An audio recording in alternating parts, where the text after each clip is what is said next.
asked last Saturday night, but obviously it was too soon. But I was really curious what the tape showed of the first half performance specifically. What did you see? Yeah, we played really hard. We played physical. Um, I think on offense we couldn't convert third downs for sure. Not I know. I believe we were 0 for 6. We couldn't move the chain. We couldn't extend drives. And then on defense, we didn't tackle very well. And also they did a nice job again of getting us out of gaps, creating little creases in our defense, and things that we had to shore up, which we obviously did in the second half. But I saw a team, our team, that was still playing fast, and they were playing hard. The plays just weren't going our way, and Utah was making more plays than we were, and thankfully we were able to change that in the second half. All right, we'll go to Mazvita, then Lars, and then Dan Raley. Go ahead, Mazvita. Yeah. Hey, Jimmy, your offensive line has only allowed 1 sack. I'm just wondering if you could talk about their versatility, not only in the pass blocking, but their run blocking as well. Yeah, they've done an excellent job, and it's everybody. It's our running backs in protection. It's obviously our offensive line in protection, but then it's also the quarterback. The quarterback's got to be able to go through his progressions and get rid of the football. And we can't have a quarterback sitting back there forever and he's taking 10 seconds to find out where he's throwing it. That's where we're going to be giving up a whole bunch of sacks. And so it starts with the offensive line. We've done an excellent job. Coach Huff's done an excellent job of coaching those guys up, blocking who we need to block, our running backs blocking who they need to block, our tight ends blocking who they need to block. But then the quarterback also being a great decision maker has led to us, in actuality, not giving up any sacks because the one was an actual scramble out of bounds. All right, Lars, and then Dan Raley. Go ahead, Lars. And just to piggyback off that, Dylan's game, when you looked at the interceptions, how did you evaluate his decision-making on those 3 throws specifically? Yeah, so the first one was not good at all. And, I get a lot of credit to Utah also. They, statistically, it's been us, the University of Washington, or the University of Utah that has had the best defense in the Pac-12 for 6 years running. And it's probably going to be the case again this year in 2020. And so they do a nice job of disguising things and causing havoc. And we would definitely want that throwback, that first interception that Dylan had. The second one, there was 1 second left on the clock, and we're trying to go make a play and then get into halftime and try to put some points on the board. And so obviously statistically it says 3 interceptions, but the second one, we're just trying to make something happen. And obviously it fell in their hands. And then the third one, again, underthrown on a double move. I think I mentioned it last Saturday. I think at wide receiver, we still can go up and contest that and try to get it out of the air and help our quarterback out. But definitely Dylan needs to throw that longer, earlier. And again, give credit to University of Utah. They're well coached. They have really good players, and their corner made a nice job pass deflecting and getting the interception with the safety. All right, Dan Raley, then Mike Vorel. Dan. Jimmy, Kyler Gordon and Cam Williams played a lot in the comeback in the second half. Could you talk about their performances? Yeah, very excited about those 2 guys. Coach Harris and Coach Brown, they did a really nice job of rotating those guys in, even against the University of Arizona. If you guys were watching early on in that game, we had a nice rotation of Kyler getting some more snaps, Cam Williams getting some more snaps, and that continued in the game last week versus Utah. They were rotating in there in the first half as well as the second half. And obviously Kyler showed up in a huge way with the big turnover there to stop Utah's momentum, and then Zion getting on that fumble and returning it. So I'm really excited about those 2 guys. Those 2 guys are still young guys. It's crazy. They feel like old guys are still young guys, but it's nice getting those guys more reps and more reps. And you will continue to see those 2 guys get even more reps. All right, Mike Vorel, then Christian. Go ahead, Mike.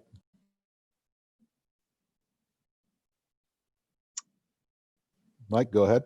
Vorel. I think he's on mute, if I'm seeing it right. Sorry about that. Hey, Jimmy. I'm wondering with Stanford this weekend, with their situation with Santa Clara County, what's your understanding of their situation right now? And are they the only team that you're preparing for currently?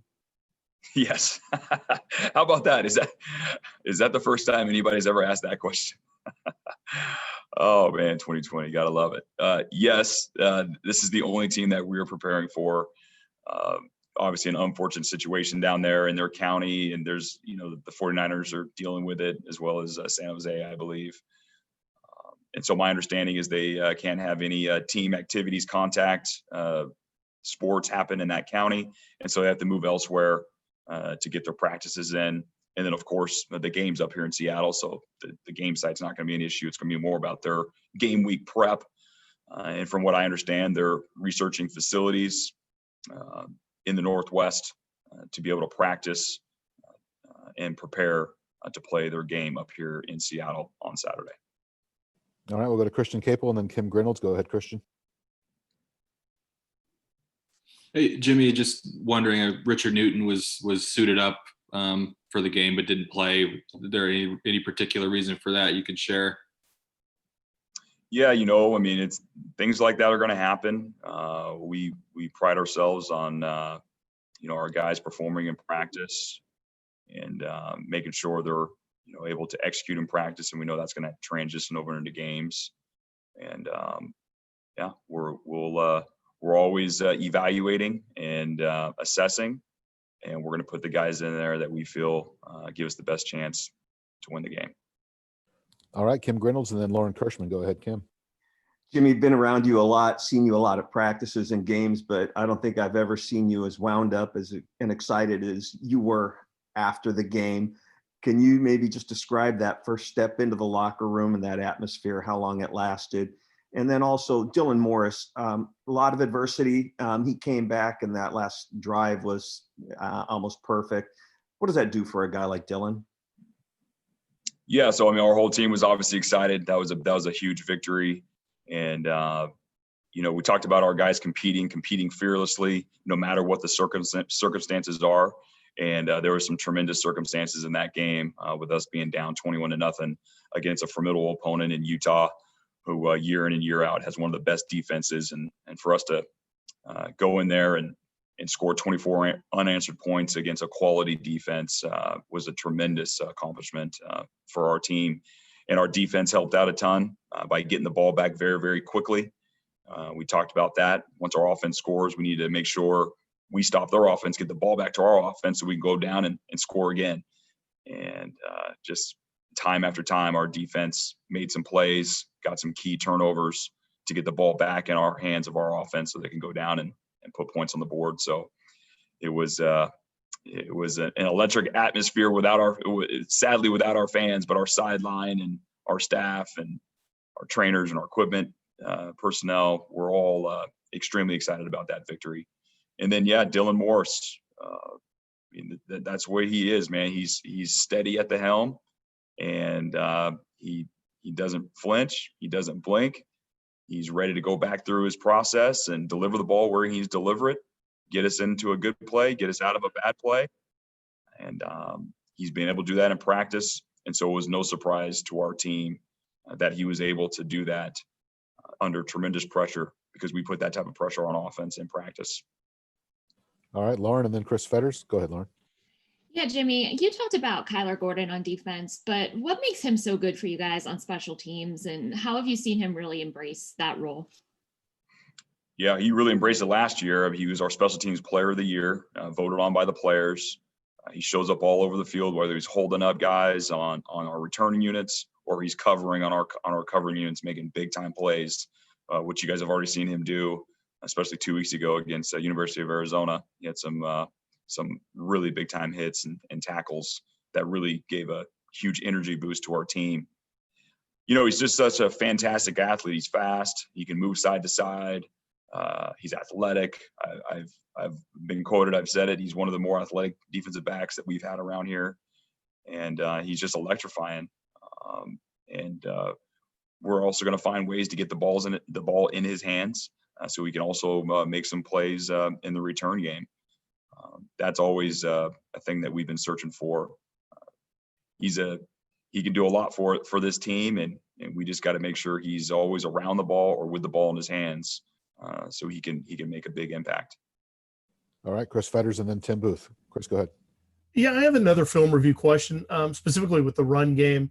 Was it a situation when you looked at it overall, a situation where I know Utah prides itself on being really stout up front, and the stats show it, but was there more on the table that you felt like you could get out of it once you kind of saw the tape and kind of how the runs unfolded? Yeah. So again, give University of Utah a tremendous amount of credit. I believe it's 5 years in a row. You're gonna have to check my stats, but I believe it's 5 years in a row now that they have led our conference in run defense, which is a phenomenal stat. You guys know I always look at the scoring defense. That's the number one indicator in my mind, is who the best defense is in the country or in the Pac-12 is keeping points off the board. But you can go directly to stat number 2 is rush defense. And Utah, I believe 5 years in a row now, they are the stingiest defense against the run. And yeah, we look back on it. We feel we could have done some more for sure. I think we rushed for the most yards of anybody against those guys this year, I believe. I have to check me again there. But, we felt like we could have stayed on a couple of blocks a little bit longer. We feel like our running backs missed a couple of open holes that they could have stayed more vertical and hit it. So there's definitely things to clean up, just like every single week. But again, give a lot of credit to Utah. We'll learn from some of the mistakes that we made this last Saturday, and we'll try to grow and make sure that we give a better performance in our rush offense. All right, we'll go to Tim Booth and then Lars. Go ahead, Tim. Hey, Jimmy, two things for you. One, did David Shaw reach out to you at all about, a possible training option or location for Stanford in the Northwest? And then secondly, with Zion, is it just a matter of opportunity that we're seeing this amount of production from him? Or was it, did you see a noticeable marked change in him when you guys got back together for, summer workouts and fall camp? Yeah. So first, our administration is really dealing with all the, all the different things that Stanford's dealing with and how we're able to help those guys. I thank Jen Cohen and our administration for, they're going back and forth on what we can do to be of service and to help those guys out in this unprecedented year. And we will for sure do anything we can to help those guys out and, make sure that we get that game in on Saturday, because that's what both teams want. Stanford wants to play and University of Washington wants to play, and let's make sure we let these young men all put all this hard work in to go make sure they end it with a game on Saturday. And so the administration's dealing with all that. And then Zion, we really felt like he was coming on last year. I mean, if you saw those last couple of games, the bowl game and the Apple Cup, and he was coming on, and we all saw it. And definitely during the offseason started in January, his physique changed. He put on more weight. He was starting to understand all the techniques that Coach Kwiatkowski has been teaching him. And he really, really went to work on it, on his game. And he improved himself. And you could see it all playing out right now. And like I've mentioned in training camp, I mean, the guy was he's all over our quarterback. He's all over our offense. He's hard to block. And so it's no surprise that he's showing up in games. Now, this level of production, I believe we're all a little bit like, wow, this is a lot of stats he's putting up on there, a lot of game-changing plays. And to his credit, all he's done is every single Tuesday, he's just come back, he's come to work, and I expect the same thing tomorrow. He's going to come back here, go to work, get ready for the rush plan and how to stop the run plan versus Stanford, and he'll be dialed in, and we hope he has another big game this Saturday. All right, Lars, then Christian. Go ahead, Lars. Hey, Coach, similar to Utah, Stanford hasn't had a lot of games to have their quarterbacks have tape. How much does that impact the preparation, and how have you prepared in terms of how have you evaluated their quarterbacks this season? Their quarterback. So we played against him last year, so we know a lot about him. And no, we've seen a couple of games on him this year. So there's a bunch of tape on him last year. So there actually there's plenty of tape to watch their quarterback operate their system. We feel we'll have a very good plan, and we'll know what we're going to see from their quarterback. So that's not going to be an issue whatsoever. All right, we'll go to Christian Caple, then Dan Raley. Go ahead, Christian. Hey, Jimmy, what would you say is Zion's best skill as a pass rusher? I mean, what really sets him apart? Yeah, I'll he's very, so what I think, and I know Coach K always preaches this, is, power first. So he's very, very powerful. If you watch those clips and he'll go and engage that tackle, he can run that tackle back into the quarterback. And so when he sets that up with his power, and all of a sudden they're worried about his power, and then he slips you and goes on the edge, that's where it gets really tricky for those offensive linemen. And he really has a knack now of really reaching out and going for that quarterback's arm and getting the ball out, which are obviously game-changing plays. Very excited that he just continues to take his game to the next level. And now I'm excited to watch him come to work tomorrow in practice. I wish you guys could see it, because it's just a beautiful thing to watch when a player is just constantly trying to improve himself and take the next step in his game. And who knows where he's going to take his game. The sky's the limit. So I'm excited to see where he goes this week. All right, Dan Raley, then Mike Vorel. Go ahead, Dan. Jimmy, another Zion stat question. In fall camp, Coach K said he was packing about 280 pounds, and he still looks pretty big to me, especially running that fumble back. Is he still 280? Yeah, Dan, he is. This is a big, powerful man that can move and run and is slippery. And he's slippery. He's hard. He's like a slider edge rusher, the way he goes around the tackles when he wants a speed rush. But like I had mentioned to Christian there, when he wants to use his power and really go down like a half of a man on an offensive tackle, he uses that 280-pound frame and strength, and he can run that tackle all the way back into the quarterback's lap, which you guys have seen. All right, Mike Vorel, then Maz. Go ahead, Mike. Yeah, Jimmy. Obviously, you guys didn't have Bowman last week, and I know you're not going to comment on why that is, but how tough is it to compensate for the loss of a senior starter like that, and how do you go about trying to do that? Yeah, we have a bunch of plans in place because of this crazy. We're always ready for the next man up, but of course, in this climate right now, we have to always be ready for that, and we have to be ready for the next coach up as well. And so this has been well thought out, and just because of the pandemic and injuries. And if we're missing coaches, if we're missing players, we have the next guy up ready to go. And those guys got to be ready to carry the flag and continue on the mission and make sure that we do everything possible to win the football game. All right, Mazvita, then Fetters. Go ahead, Maz. Yeah. Hey, Jimmy, just going back to Davis Mills. How do you prepare for a big mobile quarterback and who's actually smart with no interceptions this season so far? Yeah. So again, we've gone against him before, so we know his strengths. We know, his limited weaknesses, because he's got a lot of strengths. And so we feel, with all the film that we've watched and we're continuing to watch today and the rest of the week, that we're going to build a plan to make sure that we give him problems and that he's not able to connect with his receivers and his pass catchers. But it always starts with stopping the run first. We got to worry about that first. Stanford's always ran the ball well. We got to make sure we stop the run and make them one-dimensional first and foremost. All right, Chris Fetters, and then Kim, and we'll stick with the hands that are up right now. Go ahead, Chris. Yeah, Jimmy, sticking with Stanford's run game, Austin Jones, where does he rack up with the guys that you've seen in terms of running backs you've already faced this year, and does he remind you of anybody? I would have to. I'm not going to rank them with the guys that we've already seen. I know he's a very talented player. He has speed. He's slippery. Coach Shaw is always going to have a really good run plan to try to create gaps and create creases in your defense. And so, we have to look internally first and make sure we're able to, close up those gaps and make sure we tackle really well.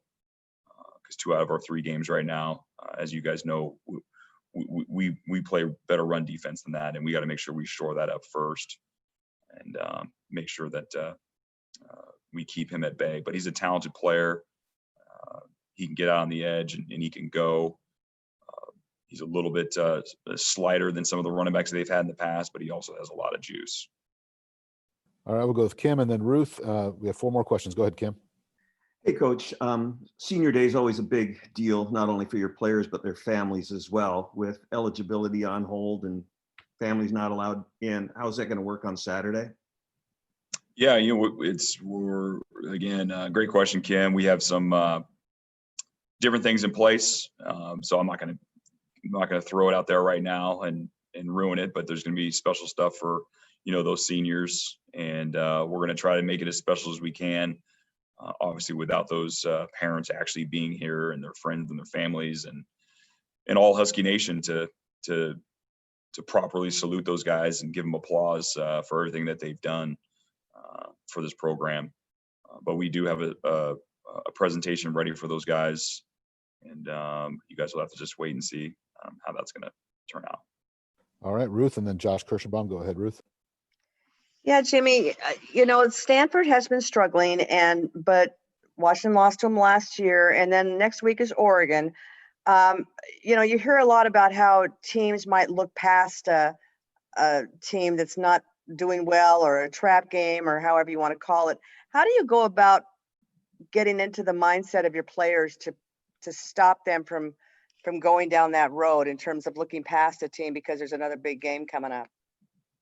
Yeah, the North for the last 6 years has been Stanford, Washington for most of those years. I believe it's 4 or 5 out of the last 6 years.